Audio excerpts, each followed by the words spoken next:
नमस्कार दोस्तों, आज की वीडियो में हम आपको सकट चौथ की संपूर्ण कथा लेकर आए हैं। इन कथाओं को पूरा सुनने से हमें व्रत का संपूर्ण फल मिलता है। ओम श्री गणेशाय नमः। सकट चौथ व्रत कथा। एक बार देवता कई विपदाओं से घिरे थे, तब वह मदद मांगने भगवान शिव के पास आए। उस समय शिव के साथ कार्तिकेय तथा गणेश जी भी बैठे थे। देवताओं की बात सुनकर शिव जी ने कार्तिकेय व गणेश जी से पूछा कि तुम में से कौन देवताओं के कष्टों का निवारण कर सकता है। तब कार्तिकेय व गणेश जी दोनों ने ही स्वयं को इस कार्य के लिए सक्षम बताया। इस पर भगवान शिव ने दोनों की परीक्षा लेते हुए कहा कि तुम दोनों में से जो सबसे पहले पृथ्वी की परिक्रमा करके आएगा वही देवताओं की मदद करने जाएगा। भगवान शिव के मुख से यह वचन सुनते ही कार्तिकेय अपने वाहन मोर पर बैठकर पृथ्वी की परिक्रमा के लिए निकल गए। परंतु गणेश जी सोच में पड़ गए कि वह चूहे के ऊपर चढ़कर सारी पृथ्वी की परिक्रमा करेंगे तो इस कार्य में उन्हें बहुत समय लग जाएगा। तभी उन्हें एक उपाय सूझा। गणेश जी अपने स्थान से उठे और अपने माता पिता की 7 बार परिक्रमा करके वापस बैठ गए। परिक्रमा करके लौटने पर कार्तिकेय स्वयं को विजेता बताने लगे। तब शिव जी ने श्री गणेश से पृथ्वी की परिक्रमा न करने का कारण पूछा। तब गणेश ने कहा, माता पिता के चरणों में ही समस्त लोक है। यह सुनकर भगवान शिव ने गणेश जी को देवताओं के संकट दूर करने की आज्ञा दी। इस प्रकार भगवान शिव ने गणेश जी को आशीर्वाद दिया कि चतुर्थी के दिन जो तुम्हारा पूजन करेगा और रात्रि में चंद्रमा को अर्घ देगा, उसके तीनों ताप यानी दैहिक ताप, दैविक ताप तथा भौतिक ताप दूर होंगे। इस व्रत को करने से व्रतधारी के सभी तरह के दुख दूर होंगे और उसे जीवन के भौतिक सुखों की प्राप्ति होगी। चारों तरफ से मनुष्य की सुख समृद्धि बढ़ेगी। पुत्र पौत्रादि धन ऐश्वर्य की कमी नहीं रहेगी। सकट चौथ की दूसरी कथा। एक साहूकार और एक साहूकारनी थे। वह धर्म पुण्य को नहीं मानते थे, इसके कारण उनके कोई बच्चा नहीं था। एक दिन साहूकारनी पड़ोसी के घर गई। उस दिन सकट चौथ था। वह पड़ोसन सकट चौथ की पूजा करके कहानी सुना रही थी। साहूकारनी ने पड़ोसन से पूछा, तुम क्या कर रही हो?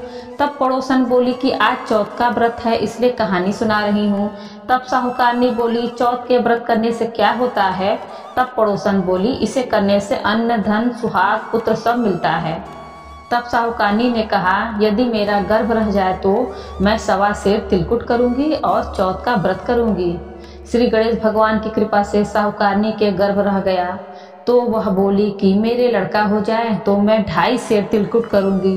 कुछ दिन बाद उसके लड़का हो गया तो वह बोली कि हे चौथ भगवान, मेरे बेटे का विवाह हो जाएगा तो 5.25 सेर का तिलकुट करूंगी। कुछ वर्षों बाद उसके बेटे का विवाह तय हो गया और उसका बेटा विवाह करने चला गया, लेकिन उस साहूकारनी ने तिलकुट नहीं किया। इस कारण से चौथ देव क्रोधित हो गए और उन्होंने फेरों से उसके बेटे को उठाकर पीपल के पेड़ पर बिठा दिया। सभी वर को खोजने लगे पर वो नहीं मिला। हताश होकर सारे लोग अपने अपने घर को लौट गए। इधर जिस लड़की से साहूकारनी के लड़के का विवाह होने वाला था, वह अपनी सहेलियों के साथ गणगौर पूजने के लिए जंगल में दूब लेने गई। तभी रास्ते में पीपल के पेड़ से आवाज आई, ओ मेरी अर्धब्याही। यह सुनकर जब लड़की घर आई उसके बाद वह धीरे धीरे सूखकर काटा होने लगी। एक दिन लड़की की माँ ने कहा, मैं तुम्हें अच्छा खिलाती हूँ, अच्छा पहनाती हूँ, फिर भी तू सूखती जा रही है, ऐसा क्यों? तब लड़की अपनी माँ से बोली कि वह जब भी दूब लेने जंगल जाती है तो पीपल के पेड़ से एक आदमी बोलता है, ओ मेरी अर्धब्याही। उसने मेहंदी लगा रखी है और सेहरा भी बांध रखा है। तब उसकी माँ ने पीपल के पेड़ के पास जाकर देखा, यह तो उसका जमाई ही है। तब उसकी माँ ने जमाई से कहा, यहाँ क्यों बैठे हैं? मेरी बेटी तो अर्धब्याही कर दी और अब क्या लोगे? साहूकारनी का बेटा बोला, मेरी माँ ने चौथ का तिलकुट बोला था लेकिन नहीं किया, इसलिए चौथ माता ने नाराज होकर यहाँ बैठा दिया। यह सुनकर उस लड़की की माँ साहूकारनी के घर गई और उससे पूछा कि तुमने सकट चौथ का कुछ बोला है क्या? तब साहूकारनी बोली, तिलकुट बोला था। उसके बाद साहूकारनी बोली, मेरा बेटा घर आ जाए तो 2.5 मन का तिलकुट करूंगी। इससे श्री गणेश भगवान प्रसन्न हो गए और उसके बेटे को फेरों में लाकर बैठा दिया। बेटे का विवाह धूमधाम से हो गया। जब साहूकारनी के बेटा एवं बहू घर आ गए तब साहूकारनी ने 2.5 मन तिलकुट किया और बोली, हे चौथ देव, आपके आशीर्वाद से मेरे बेटा बहू घर आए हैं, जिससे मैं हमेशा तिलकुट करके व्रत करूंगी। इसके बाद सारे नगरवासियों ने तिलकुट के साथ सकट व्रत करना प्रारंभ कर दिया। हे सकट चौथ, जिस तरह साहूकारनी को बेटे बहू से मिलवाया वैसे ही हम सबको मिलवाना। हे गणेश जी महाराज, कहानी कहने वाले, सुनने वाले, हुंकारा भरने वाले सब पर कृपा करना। बोलो गणेश जी महाराज की जय। सकट चौथ की तीसरी कथा। एक समय भगवान विष्णु और माता लक्ष्मी के विवाह की तैयारियां चल रही थी। इसमें सभी देवताओं को निमंत्रित किया गया, लेकिन विघ्नहर्ता गणेश जी को निमंत्रण नहीं भेजा गया। सभी देवता अपनी पत्नियों के साथ विवाह में आए, लेकिन गणेश जी उपस्थित नहीं थे। ऐसा देखकर देवताओं ने भगवान विष्णु से इसका कारण पूछा। उन्होंने कहा कि भगवान शिव और पार्वती को निमंत्रण भेजा है। गणेश अपने माता पिता के साथ आना चाहे तो आ सकते हैं। हालांकि उनको 1.25 मन मूंग, 1.25 मन चावल, 1.25 मन घी और 1.25 मन लड्डू का भोजन दिन भर में चाहिए।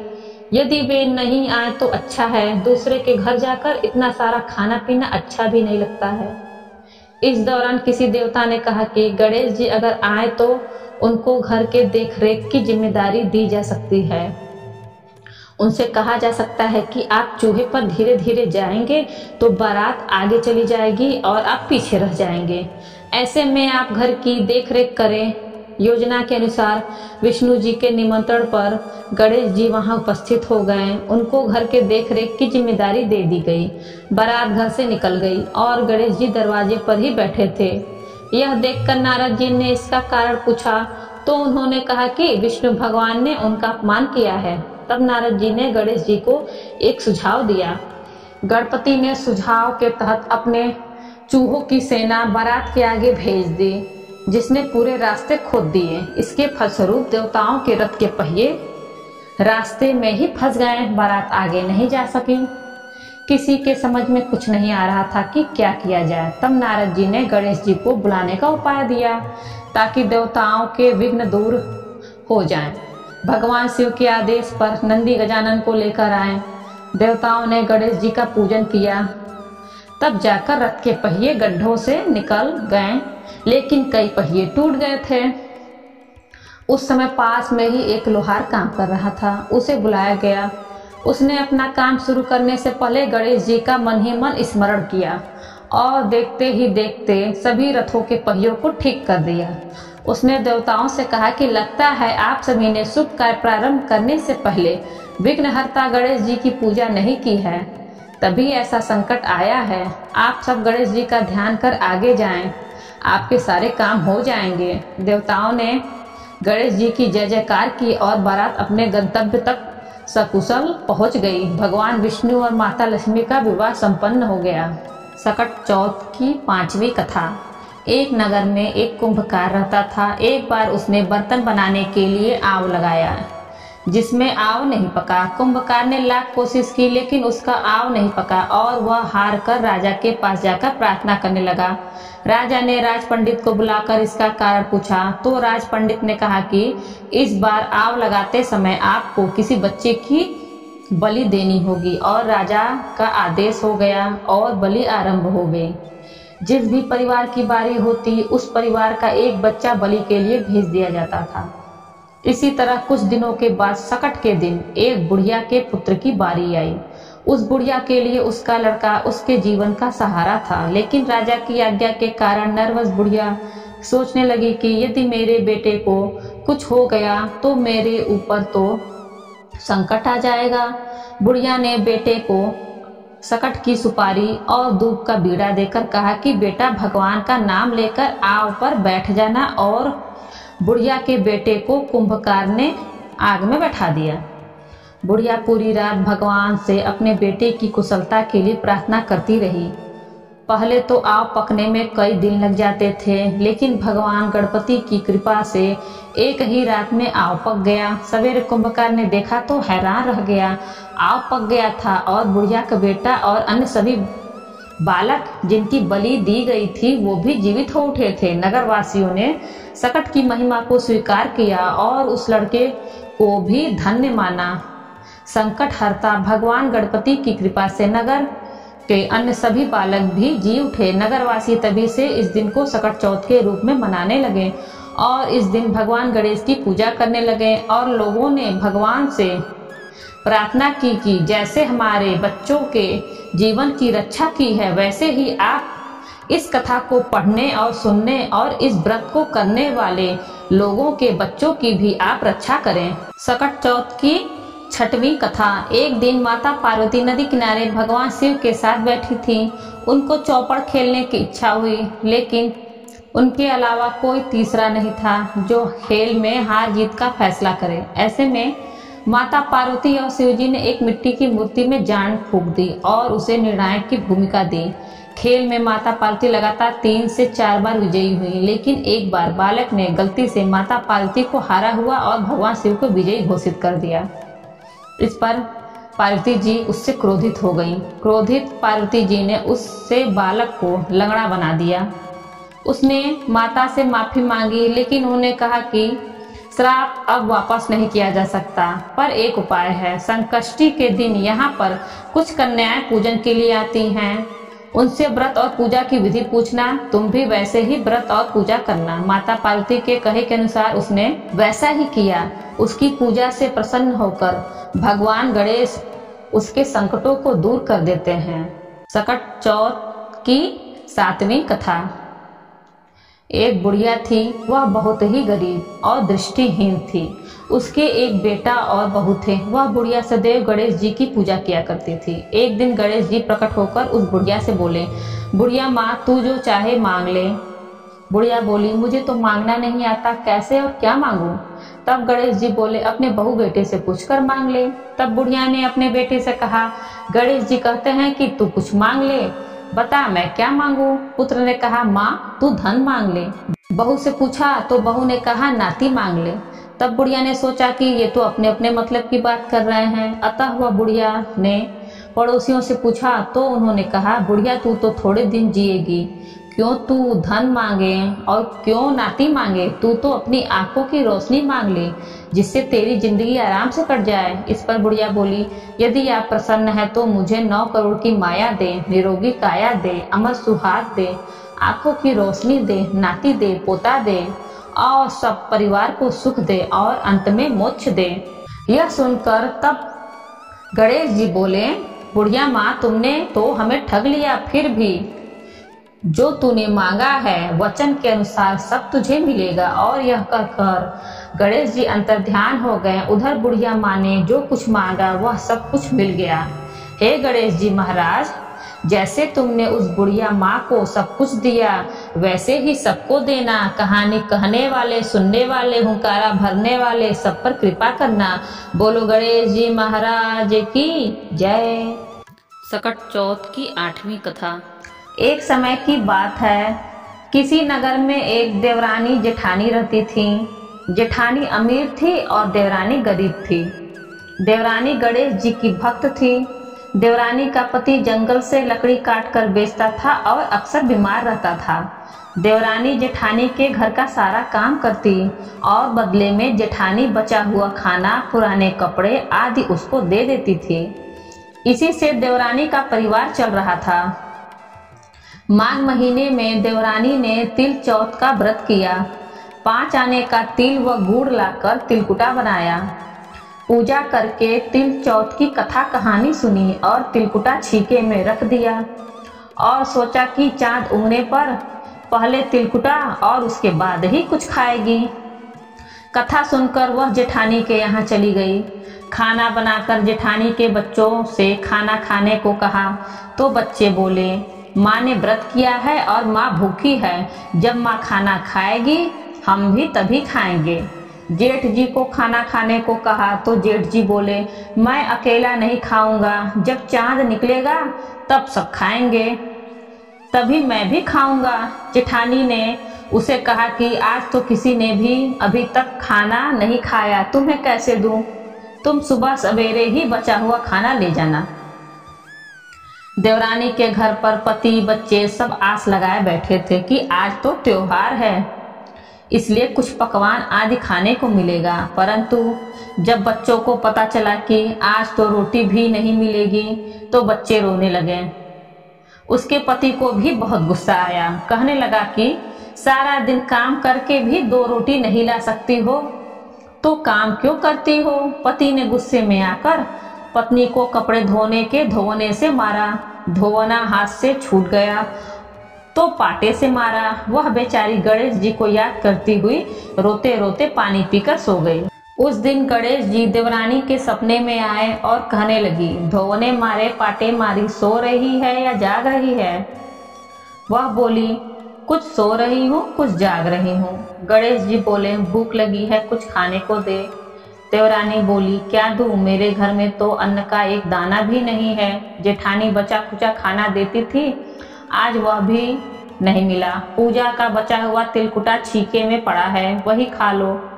तिलकुटा खाने के बाद गणेश जी बोले, धोने मारी पाटे मारी, निपटाई लगी है, कहाँ निपटे। वह बोली, यह पड़ा घर, जहाँ इच्छा हो वहाँ निपट लो।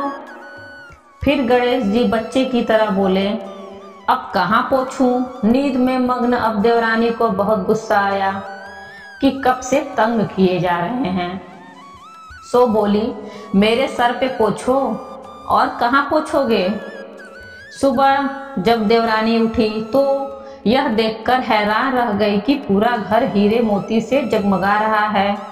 सिर पर जहाँ विनायक जी पोछनी कर गए थे वहाँ हीरे के टीके व बिंदी जगमगा रहे थे। उस दिन देवरानी जेठानी के यहाँ काम करने नहीं गई। बड़ी देर तक राह देखने के बाद जेठानी ने बच्चों को देवरानी को बुलाने भेजा। जेठानी ने सोचा कल खाना नहीं दिया इसलिए शायद देवरानी बुरा मान गई है। बच्चे बुलाने गए और बच्चे बोले, चाची चलो, माँ ने बुलाया है, सारा काम पड़ा है। देवरानी ने जवाब दिया, अब उसकी जरूरत नहीं है, घर में सब भरपूर है गणेश जी के आशीष से। बच्चों ने घर जाकर माँ को बताया कि चाची का तो पूरा घर हीरे मोतियों से जगमगा रहा है। जेठानी दौड़ती हुई देवरानी के पास आई और पूछा कि यह सब हुआ कैसे।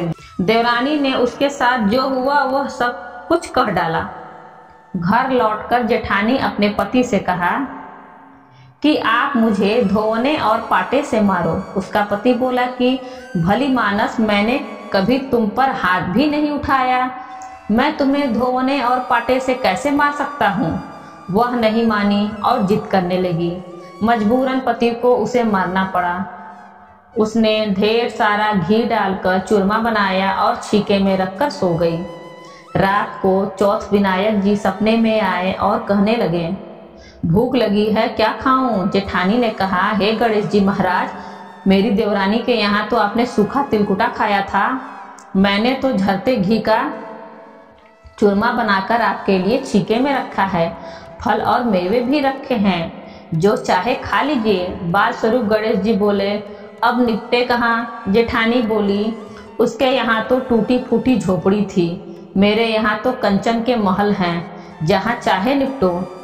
फिर गणेश जी ने पूछा, अब पोछू कहाँ। जेठानी बोली, मेरे ललाट पर बड़ी सी बिंदी लगा है, पोछ लो। धन की भूखी जेठानी सुबह सुबह जल्दी उठ गई। सोचा घर में हीरे जवाहरात से भर चुका होगा, पर देखा तो पूरे घर में गंदगी फैली हुई है, तेज बदबू आ रही है। उसके सिर पर भी बहुत सी गंदगी लगी हुई थी। उसने कहा, हे गणेश जी महाराज, यह आपने क्या किया, मुझसे रूठे और देवरानी पर टूटे। जेठानी ने घर की सफाई करने की बहुत ही कोशिश की, परंतु गंदगी ज्यादा फैलती गई। जेठानी के पति को मालूम चला तो वह भी बहुत गुस्सा हुआ और बोला, तेरे पास इतना सब कुछ था, फिर भी तेरा मन नहीं भरा। परेशान होकर चौथ के गणेश जी से मदद की विनती करने लगी। गणेश जी ने कहा, देवरानी से जलन के कारण तूने जो किया था यह उसी का फल है। अब तू अपने धन में से आधा उसे दे देगी, तभी यह सब साफ होगा। उसने आधा धन बांट दिया, किंतु मोहरों की एक हांडी चूल्हे के नीचे गाड़ रखी थी। उसने सोचा किसी को पता नहीं चलेगा और उसने उस धन को नहीं बांटा। उसने कहा, हे श्री गणेश जी, अब तो अपना यह बिखराव समेटो। वे बोले, पहले चूल्हे के नीचे गड़ी हुई मोहरों की हांडी सहित ताक में रखी 2 सुई के भी 2 हिस्से कर। इस प्रकार श्री गणेश जी ने बाल स्वरूप में आकर सुई जैसी छोटी चीज का भी बंटवारा किया और अपनी माया समेटी। हे गणेश जी महाराज, जैसे आपने देवरानी पर कृपा की वैसे सब पर करना।